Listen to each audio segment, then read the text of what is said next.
Howdy, and welcome to Brandi's Book Stack. Today, I'm going to talk about the books I read in the month of August. So we'll start out with Robert Schuller's Tough Times Never Last, But Tough People Do. This is a self-help book that is couched in the power of positive thinking movement that was started by Norman Vincent Peale. Robert Schuller was a pastor of the famous Crystal Cathedral Church. And as the name might imply, it's how to persevere through your problems. And the reason that I picked this particular book up is because I had previously read through this very well-loved copy of Living Positively One Day at a Time, also by Robert Schuller. I read this as a teenager, and I'm not sure if I would still like it today. I may actually read through it. It's a yearly devotional book. It does come from the Christian perspective. Schuller was a pastor. And it has daily admonitions to keep a positive attitude regardless of what you're going through. So like in the beginning, it's key into enthusiasm. And I saw this book available for not very much money, $2 or $3. And because I did enjoy the other book I'd read by Schuller, I thought I'd give this one, kind of a try. So what did I think of it? Well, the cons to this book, like I mentioned, it does come from religious perspectives. So if you're turned off by religiosity, this might not be for you. But I will say it doesn't use religion as much as you might think. Outside of Schuller talking about how he used positive thinking to build his Crystal Cathedral, the church that he was famous for, and outside of one reference to abortion as a negative solution to the problem of unwanted pregnancy, and admonitions to pray, the rest of this book could be taken from a very secular perspective. But if you're going to be turned off by those things, then again, maybe not for you. It also kind of has a Pollyanna-ish approach to your problems to some degree. I think that's just a weakness in the power of positive thinking movement in general. There are some problems that people aren't just going to be able to think positively and get over them. Some problems are going to take professional help. If you need professional help to deal with your problem, the Substance Abuse and Mental Health Services Administration number is here, and they can help you with those type of problems. It's a free hotline, so you might try that. But this can be a bit of a Pollyannish way to look at problems. 3, this book uses a lot of acronyms and lists and principles, Most self-help books do this. This book just takes that to kind of an extreme. For example, they have an alphabet for action where Schuller comes up with something for every letter of the alphabet that should drive you to action. Well, I don't know about you. I'm not going to remember 26 things. A list of, 3 to 5 things, I'm your gal. But a list of 26, it's just a little bit much to remember as a mnemonic device. On the pro side, though, I do think this gives sort of good advice for someone who, like me, maybe felt in a little bit of a slump in dealing with the problems in their life. It really helps you keep from catastrophizing and looking at your problems as insurmountable or something you can do nothing about. Schuller is good at that. He also gives a lot of examples of people who've overcome extraordinary odds and have been successful. So it's inspiring from that perspective, and I enjoyed reading the stories of people who had done that, overcome, some pretty serious obstacles in just about every facet of life: health, wealth, family, and personal problems. And he really does give a broad spectrum of those kinds of issues. So finally, his writing style is his enthusiasm is just infectious. You leave this book going, I can solve my problems. They're not insurmountable. I can do something about this. And I think if you're just in a little bit of a slump, This is a great book. Again, not the book to help you through a serious depression. For that, you need to see a licensed professional. But just to kind of help you get through a slump, it's not a bad book to do that. So I'd say this is about 4 out of 5 stars. I enjoyed it. I thought it gave me some inspiration to kind of help against some of my problems. So there's that. The second book that I read this month, sort of in favor of Garb August, is a romance novel, a vintage romance novel called A Day Like Spring. This is by Jane Fraser, which is the pen name of Rosamund Pilcher. And I really enjoyed this book. It still has some of the negatives associated with Pilcher's novels, one of which is sort of an elitist mentality.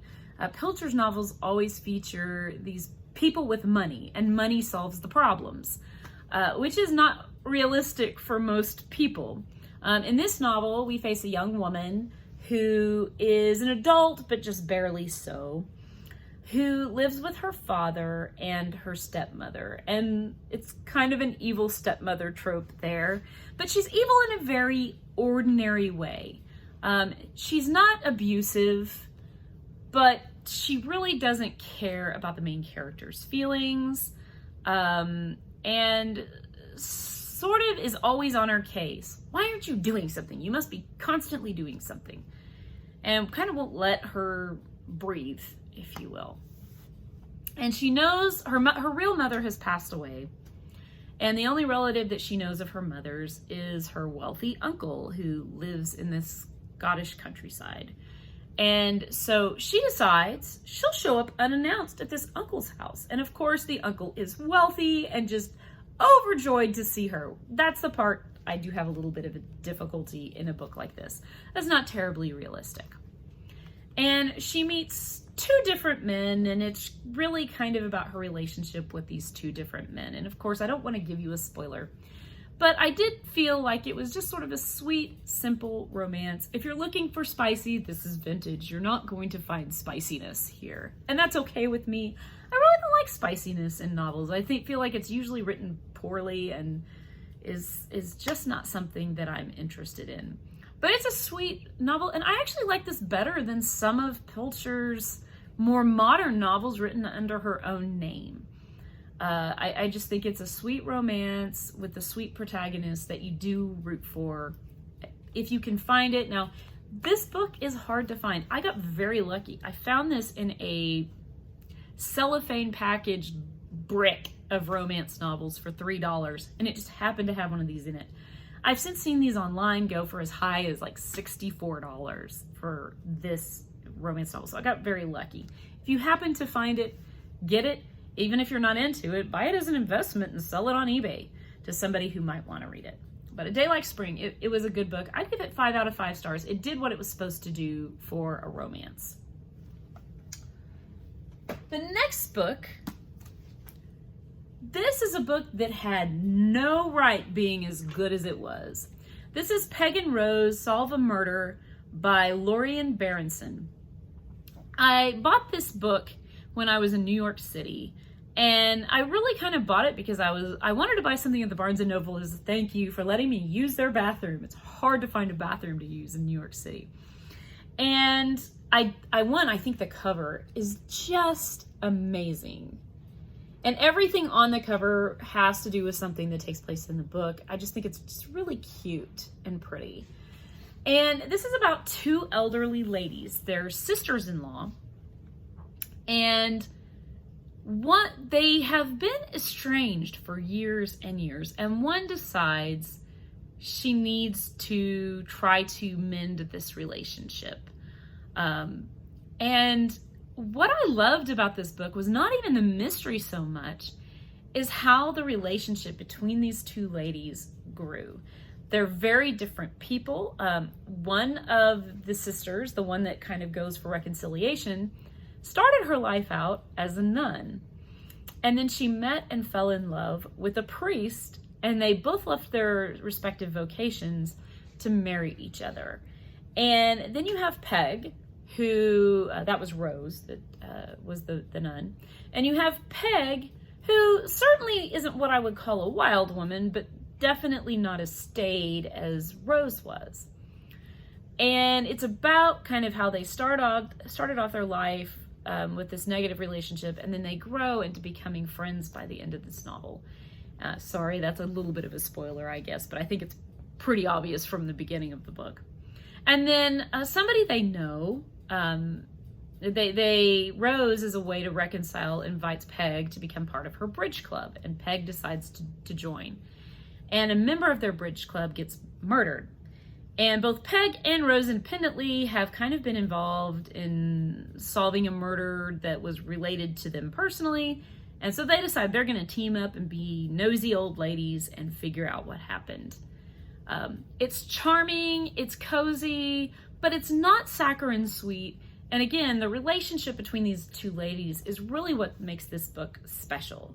I came in for this cozy, sweet mystery, but I stayed for the depth that was there. So I highly recommend this. I understand this is a book in a series, so I'll probably try some of the other books in the series if I can lay my hands on them. So that's Peg and Rose Solve a Murder. I'd say this is another 5 out of 5. I would definitely recommend. All right, that's a pretty sad showing, I admit, for my August reading. I don't know why it is, but in the summer, I always seem to read less, which is odd because I tend to have more time in the summer and my kids are home from school and I don't have to worry about getting into activities, so you'd think I would read more. But for whatever reason, I don't.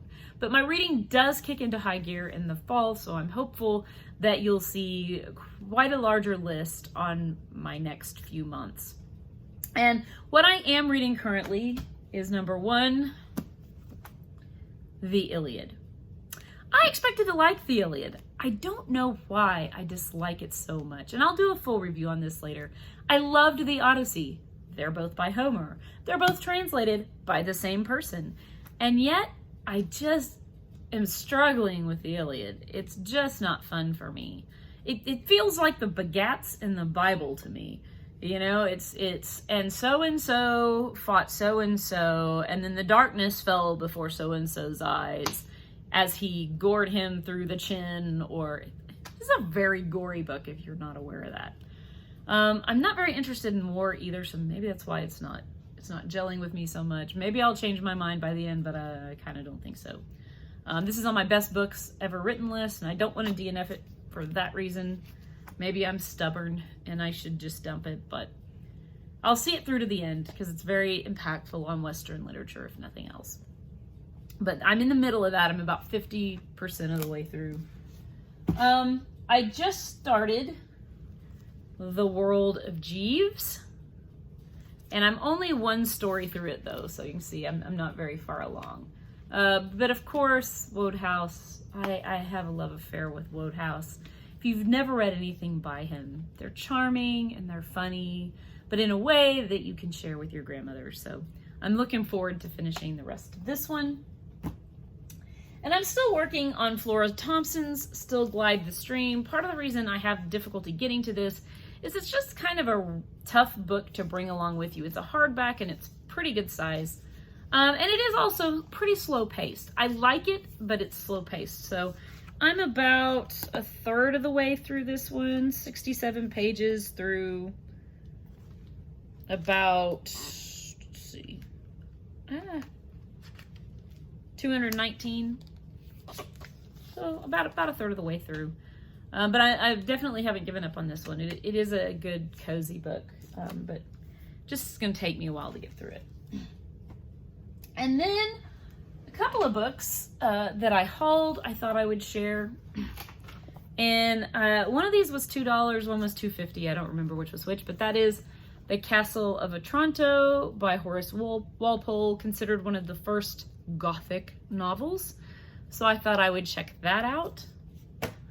And then I thought this was just too cool.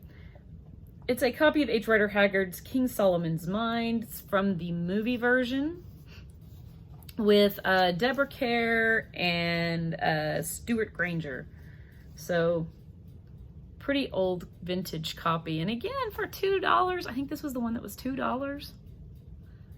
That's too cool for me to give up. So, and it even has this like cool little map of Solomon Mines on the back, which I thought was super cute.